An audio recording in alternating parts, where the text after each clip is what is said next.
आज अपने इस लेक्चर में मैं बीएड और डीएलएड परीक्षा की दृष्टि से एक प्रश्न का उत्तर देने जा रहा हूँ। यह प्रश्न है कि विभिन्न सामाजिक सांस्कृतिक संदर्भों में पहचान निर्माण पर प्रकाश डालें। चलिए, इस प्रश्न का उत्तर हम कैसे लिखेंगे वो मैं आप लोगों को बता रहा हूँ। पहचान जो है एक खोज है। पहचान एक दृष्टि और एक प्रवृत्ति को आत्मसात करना है। यह प्रवृत्ति हमें अपनी और दूसरों की छवि जो है प्रदान करती है। प्रत्येक व्यक्ति की अपनी पहचान होती है और एक व्यक्ति की एक से अधिक पहचान हो सकती है। उदाहरण के लिए यदि मैं अपनी ही बात कहूँ तो मेरी पहचान एक बीएड स्टूडेंट के रूप में है। मेरी पहचान एक कुशल गृहिणी के रूप में है। हमारी पहचान एक बिहारी होने की है। हमारी पहचान एक भारतीय होने की है। हमारी पहचान एक हिंदू होने की है। तो इस तरह हम कह सकते हैं कि एक व्यक्ति की एक से अधिक पहचान हो सकती है।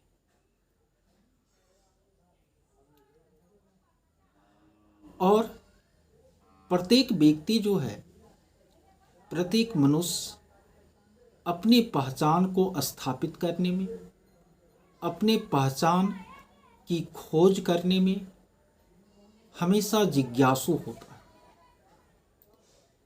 एक किशोरावस्था का जो बालक होता है वह अपने माँ पापा से यह प्रश्न करते हैं कि धार्मिक आधार पर हमारी पहचान क्या है, राजनीतिक आधार पर हमारी पहचान क्या है, राष्ट्रीयता के आधार पर हमारी पहचान क्या है, लिंग के आधार पर हमारी पहचान क्या है। और जब उनको अपेक्षित उत्तर अपने अभिभावकों से मिल जाता है तो उस पहचान को वह आत्मसात कर लेते हैं और उस पहचान के साथ वह सजातीय जो संवर्ग के लोग होते हैं, बालक होते हैं, उनसे अपने संबंध को स्थापित करने का प्रयत्न करते हैं। इतना लिखने के बाद पैराग्राफ चेंज करना है। पहचान के निर्माण की प्रक्रिया के बारे में समाजशास्त्र और नृविज्ञान के जो संकल्पनाएं हैं वह बहुत स्पष्ट नहीं है। हालांकि दर्शन विज्ञान और मनोविज्ञान के जो विद्वान हैं उन्होंने पहचान निर्माण की चर्चा की है। मनोविज्ञान में एरिक्सन जो एक अमेरिकी मनोवैज्ञानिक थे, उन्होंने पहचान निर्माण के संबंध में कई लेख लिखे। 1959 ईस्वी में उन्होंने सबसे पहले पहचान निर्माण शब्द का प्रयोग किया। उसके बाद निरंतर वे इस पर लेख लिखे, लेकिन जिस पुस्तक के कारण इनको अत्यधिक प्रसिद्धि मिली वह था 1963 ईस्वी में प्रकाशित बचपन और समाज। न चाइल्डहुड एंड सोसाइटी, और इस पुस्तक में उन्होंने पहचान निर्माण के संप्रत्यय की विस्तृत व्याख्या की है। उन्होंने बताया है कि पहचान निर्माण में सामाजिक और सांस्कृतिक संदर्भों का अत्यधिक प्रभाव पड़ता है। फिर पैराग्राफ चेंज करना है।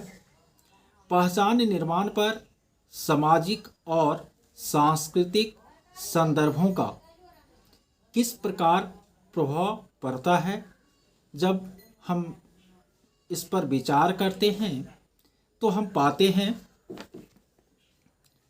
कि प्रत्येक समाज में पहचान निर्माण करने की जो होड़ है उसमें भिन्नताएं देखने को मिलती है। यदि हम बात करें अमेरिकी समाज की, तो वहाँ के लोग जो है सभी प्रकार के पहचान को एक जैसी मानते हैं। वहाँ किसी प्रकार के श्रम को न तो उत्तम और न ही निम्नतम माना जाता है। वहाँ एक मजदूर और एक शिक्षक, एक प्रोफेसर, एक राजनीतिज्ञ, सबको समान नज़रों से देखा जाता है।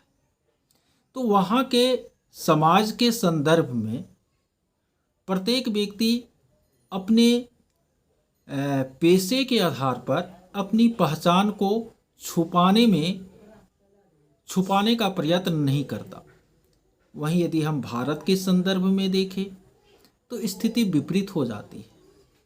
यहाँ श्रम के आधार पर किसी को उच्च और किसी को निम्न कोटि का समझा जाता है। इसमें जो निम्नतम श्रेणी के लोग होते हैं वो अपनी पहचान को छुपाने का प्रयत्न करते हैं। वे अपनी पहचान को बदलने का क्या करते हैं, प्रयत्न करते हैं।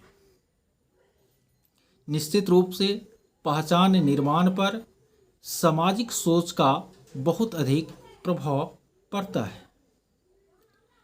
हर एक समाज में, हर एक संस्कृति में लोग उस पहचान को धारण करना चाहते हैं जिसकी सामाजिक स्वीकृति जो है ऊंचे स्तर की हो ना।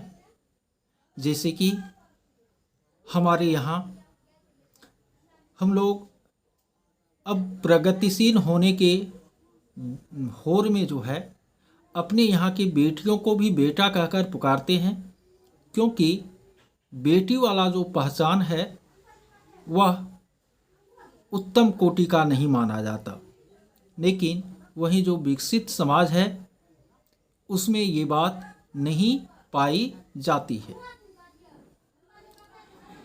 ध्यातव्य है कि एक व्यक्ति की अनेक पहचान होती है और ये पहचान एक दूसरे का विरोधाभासी भी हो सकता है। उदाहरण के लिए मैं चाहता हूँ कि जो भी हम लोग जब प्रशिक्षण प्राप्त करें और इनके बाद हमको आसानी से शिक्षण पेशा में एक नौकरी जो है वह प्राप्त हो जाए। दूसरी तरफ हम इसके लिए सरकार से व्यवस्थागत परिवर्तन की सोच रखते हैं, लेकिन जो सरकार है वह जिस पार्टी की है उस पार्टी के सोच से तो हम उसका समर्थन करते हैं, उस पार्टी को हम जो है अच्छा मानते हैं, लेकिन उसके पार्टिकुलर इस काम को हम अच्छा नहीं मानते क्योंकि वह शिक्षा व्यवस्था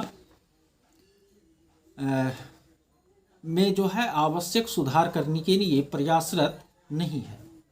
लेकिन दूसरी पार्टी है जिसको हम वैसे पसंद नहीं करते, लेकिन वह शिक्षा व्यवस्था को सुधारने की दिशा में प्रयत्नशील है, तो इस आधार पर हम उसे मौका देना चाहते हैं सरकार के रूप में।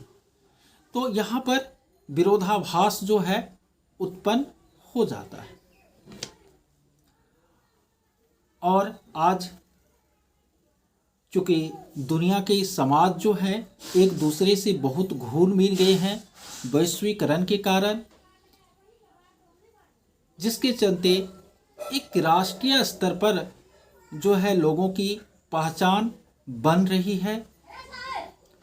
तो हम कह सकते हैं कि पहचान निर्माण की जो प्रक्रिया है वह सामाजिक सांस्कृतिक संदर्भों से बहुत हद तक जो है प्रभावित होती है। ये तो मैंने आप लोगों को बताया अभी। अब इस पर थोड़ा आप भी थिंक कीजिए, क्योंकि डिस्क्रिप्टिव क्वेश्चन में कुछ ऐड आप भी कर सकते हैं ना। इस पर थोड़ा गंभीरतापूर्वक थिंक कीजिएगा। लिखने के क्रम में कुछ और लाइन आप जोड़ दीजिएगा ना, और निष्कर्ष में फिर वहीं लिख दीजिएगा कि उपर्युक्त विवेचना से स्पष्ट है कि पहचान निर्माण प्रत्येक व्यक्ति अपना करना चाहता है। एक व्यक्ति की एक से अधिक पहचान होती है और पहचान निर्माण की प्रक्रिया पर सामाजिक और सांस्कृतिक संदर्भों का बहुत अधिक प्रभाव पड़ता है। हम इसकी अनदेखी नहीं कर सकते। ठीक है, तो इस तरह से निष्कर्ष लिख दीजिएगा, तो एक एप्रोप्रिएट आपका आंसर जो है वो तैयार हो जाएगा। ठीक है।